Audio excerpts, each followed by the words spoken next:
Hey, everybody, welcome back to another Meaningful Monday. My name is Joe Harlow. If you don't know me already, I'm guessing you know already if you're watching this. But just in case you don't, I'm Drew, and I'm a business and leadership coach.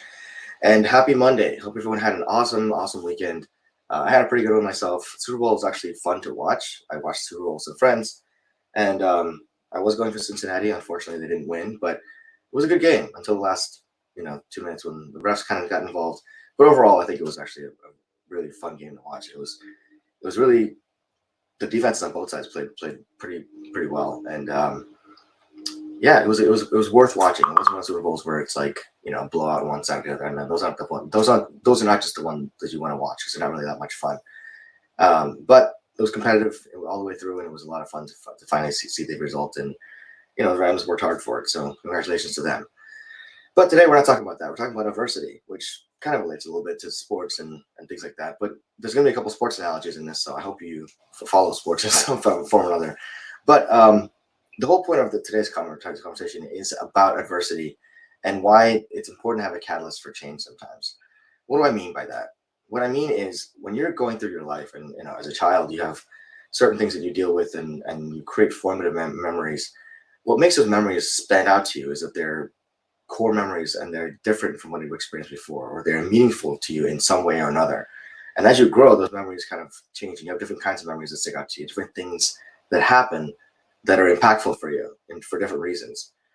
Now, if you never experience adversity in your life, if you never really experience any challenges, you're not really going to learn much about yourself. You're not going to really get to understand who you actually are and what you stand for. And that can be really dangerous because ultimately, internally, you're certain values that you haven't really discovered yet about yourself. And there's a certain element of discovering yourself and a certain element of creating yourself. And those two have to be kind of in balance, right? You can create the person you want to be, absolutely. And that's something that I help my clients to do. But the beginning of that conversation is always understanding your values and what's meaningful to you. What are the values that you hold dear? And when you're a child, you create these formative memories and create formative values. Things jump out at you as you grow from those childhood experiences that hit you in a way, in an emotional way, romantic way, in an intellectual way. And you don't always necessarily understand why those things are impactful for you. But if you take the time to examine your childhood, examine your formative years, you'll understand that there were those values, those experiences, those beliefs, those emotions, they had a place in your life at that period of time for some reason or another, and they meant something, and they left a mark on you. And when you see those things in real life in the future, in your adolescence and adulthood, they have an impact on you for a reason, and you don't always understand why that is. So what does that mean? That means that if you don't ever take the time to actually understand where that comes from, if you never face real adversity in the sense of challenges that force you to dig deep and understand where this comes from, what is meaningful to me about this, why do I want to overcome this challenge, why does this challenge mean anything to me, where are my weak spots or opportunities for growth, then you're never really going to grow in a meaningful way. You're just going to kind of grow wherever things go. For example, sports reference, you look at a team like the New England Patriots in 2007, I believe, 2006. They were undefeated for the entire season, right, until the Super Bowl. And a couple times throughout the season, they got really close to losing, but they didn't really lose. They blew everyone out for the most part, but they were like once or twice they got close to losing, or at least faced a little bit of adversity, and that allowed them to get better. They were blowing teams out of the water because they were a really good team, but they still had cracks. They still had areas of opportunities for growth. If they were a perfect team, they would have blown through even the Giants in the Super Bowl.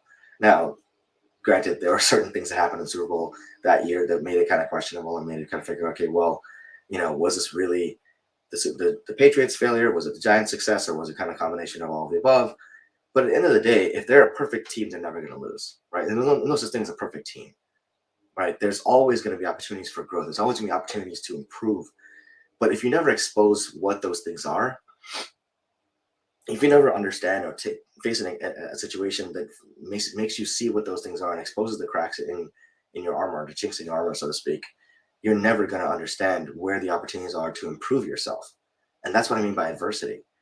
And today's world, we don't really face a lot of adversity in terms of like where what we need to do to improve ourselves. We face it in seemingly random ways sometimes, right? Ways that don't always allow us to learn much about it. The diversity still exists, don't get me wrong, but we don't always face it in the way that's productive. And so we have to make it productive, right? People complain that we face adversity and we complain about it. We get on Twitter, we get on social media and bitch about it and complain about it, and we want to complain, right? People actually enjoy being upset these days and being offended. And taking offense is fine as a reaction, but that can't be your whole plan for dealing with whatever adversity you're facing. It can't just be like, I'm offended and I'm going to be pissed off for the next 5 years of my life because of the situation. That's called uselessness, right? That's not really productive at all for anyone, yourself or the other person or other folks involved in the situation.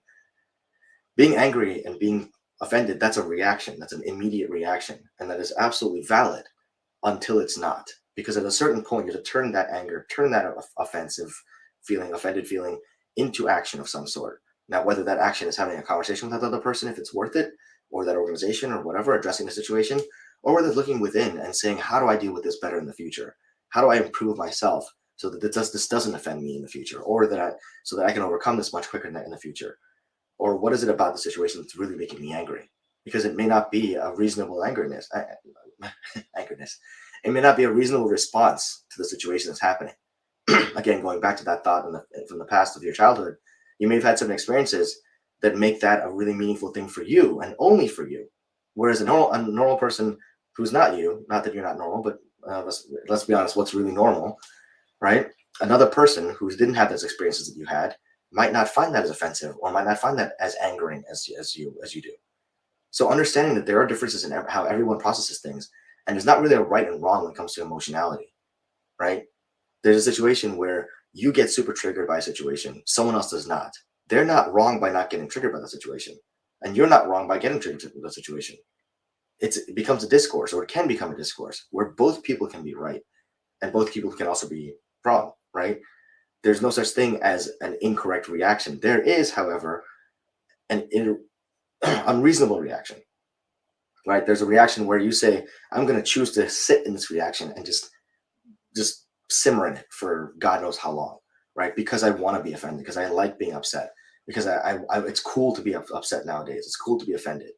You think back to all these things that have happened just in the last couple of years, since the George Floyd situation and the murder of George Floyd, right? But this has been happening since way before that, right? Why is it now getting a powder keg? Because everyone's sitting at home watching this stuff on a regular basis, on repeat.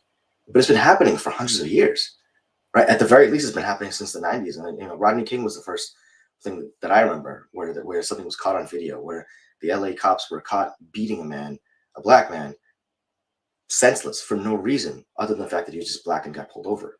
Now, that was the first video evidence. That was before cell phones, before those things. And many of you don't even know who Rodney King is because, you're younger, and that's fine. But when you think about situations like that and the outrage that came out of that, right, that was just as bad as what happened to George Floyd. I mean, almost as bad. Rodney King didn't, it was just, it didn't really blow up the way it did here. But we didn't have social media back then. We didn't have the way that the same outlets that we have nowadays. We also weren't as visibly polarized as we are right now, right? So understanding that there's a different way to react to different things and different ways that are productive and ways that are unproductive. And if you never take the time to look at your situation and say, how do I improve the situation? Either improve the situation or improve myself or both, then you're not really contributing to the solution at that point. You're just contributing to the problem. You're making it worse. So we have to find ways to improve ourselves or improve the situation or remove ourselves from the situation, because there's no point in that point. There's no point in being upset and just constantly being upset and blaming and yelling and complaining if you're not going to do anything about it. That's just the bottom line. And so when we're talking about these things, even on a micro level, with the experiences we have in our lives, you can't grow unless you take a look at yourself and say, how do I grow myself intentionally? You can grow it randomly, right? You just by having normal experiences and living your life and going through things. But then you don't even know how you're growing. You don't even know what happened. You're just responding to whatever happens and reacting. And you're constantly reacting. And your brain's going to keep processing things as a reaction as opposed to as a plan to move forward, as an intentional action, right? So focus on action, not necessarily reaction. There's always going to be reactions to whatever happens, whatever you choose to do. But I'm talking about your personal reactions. So what I'm going to say is focus on intentionality, right? Look for opportunities to grow yourself. Don't just worry about, how do I just coast through life and figure out what's what. That's easy for anyone to do. You just coast, just go wherever the wind blows you. But if you don't ever face any real diversity, there's never going to be a catalyst to your change. In order to have real transformation, real actual growth, there has to be some kind of a catalyst, some kind of adversity that you're facing. And I use the word adversity pretty broadly because in the dictionary definition, as something that it's adverse to where you're going, right? It's the antagonist to your protagonist, so to speak. It's not necessarily a person. It's not necessarily an organization. It could just be a situation. But understanding that having those catalysts in your life is a good thing. It's not a bad thing. Yes, it may not be a pleasant experience, but ultimately it is contributory to your growth. And if you don't look at it that way, then you're just going to be a victim your entire life. You can be a victim of your circumstance, or you can be the person who changes your circumstances, or who changes yourself to overcome your circumstances. You can choose to do whichever one you want at any point in time, but the choice is still always yours. And I tend to go with more the controlling my circumstances, changing, growing, transforming, and facing that adversity, using it as a catalyst to grow myself. So that all being said, hope you enjoyed this video, everyone. Thanks for tuning in. Please hit the like button if you like the conversation. Again, leave a comment in the comment section below. Let me know what you guys are thinking about the things. I always love to have these kind of discourses, talk more about what impact these kind of conversations have to folks. What adversity have you faced in your life? What are some things that you found as a catalyst for you that were a catalyst for change? You talk to a lot of these millionaires, a lot of billionaires out there. They'll tell you situations where people said they couldn't do something. And that moment of being told, hey, you can't do this. I don't believe you can do this. Or, hey, you suck. In the moment, yeah, they could have wallowed. Oh, woe is me. That person told me I can't do this. I'm a victim. What an asshole. I can't believe that person said that.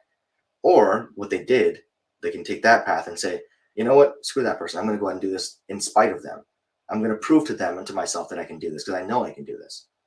That's a catalyst. That's a perfect example of a catalyst, right?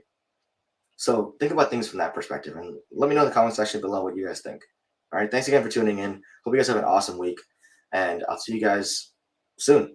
Take care.